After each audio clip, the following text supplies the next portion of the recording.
Rich J. Gill, And Douglas Marion here with Advanced Wealth Strategies. where we take an education-first approach with our clients. And today we're going to bring you an open discussion and an economic market outlook.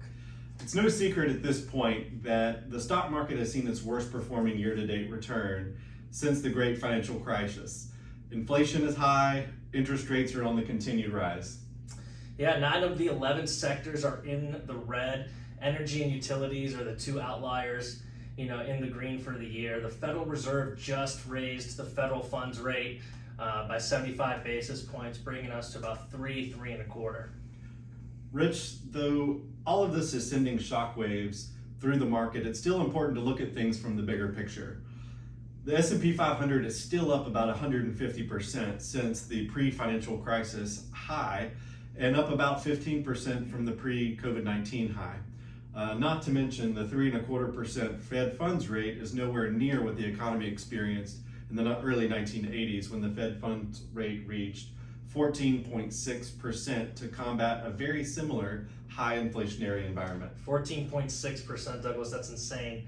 Given that our debt to GDP, or where our debt to GDP ratio currently stands, a rate like that would just be catastrophic in today's environment. That being said, Douglas, how can we help our viewers make sense of what's happening right now? I don't want to say simply put because it's really not that simple. But if I were to try to, I would say, look, rates were set to begin going back up prior to COVID in 2020. However, the world shut down and financial liquidity was injected into the market to keep the economy afloat. This was at the same time the Fed was set to begin the reduction of their balance sheet from all of the monetary policy brought on by the 2008 financial crisis. Right, so what I'm hearing really is monetary policy, brought on through the central bank, is really planned, barring any black swan events like COVID-19 pandemic. Honestly, what we're seeing is just the tail end of the 2008 and 2009 financial crisis, right? Over 12 years ago.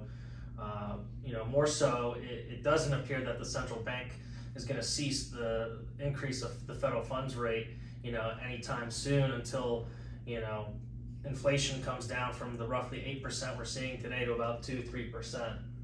That's right. I think it's important to point out that there will be some carnage along the way, unfortunately, to that, that rate reduction in the form of employment layoffs, high prices, inflation, of course, right? Continued market volatility, home prices have to come down, and really deflation, right? Which in itself slows down the economy. It's kind of intentional. That can trigger a recession. And Douglas, with all this being said, what opinions do you think we can offer our viewers that are tuning in today? That's all correct. The reality is that interest rates come and go. The market's gone up, the market's come down. A lot of what we're seeing right now is just fluff. The real problem that is majorly underaddressed is the over $150 trillion of unfunded liabilities like Social Security, Medicare, Medicaid, VA benefits that are all on the U.S. government balance sheet. That's right, Douglas, and not to mention the U.S. national debt rose from $26 trillion at the start of 2020 to now about $31 trillion today. And that's roughly a 5% increase annually. I know that $53 trillion is kind of the magic number, that Armageddon number.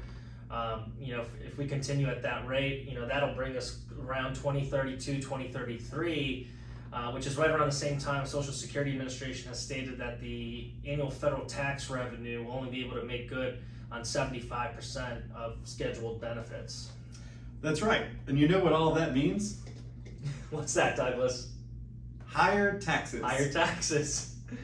So, Douglas, again, what opinions can we share with our viewers given that information? It's all relative. If you're close to retirement 10, 20 years away versus longer, that dictates the answer a bit more. However, what I will say is a plan in place for short-term market volatility and liquidity needs is important.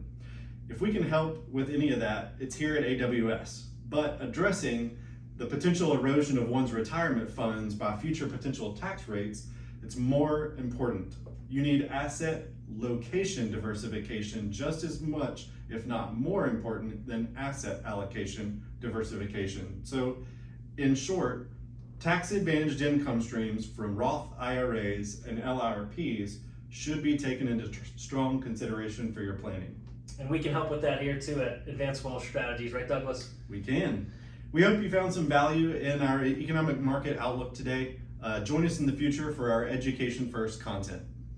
And remember, in retirement, it's not your net worth, but rather your income that dictates your standard of living. Thanks, Douglas.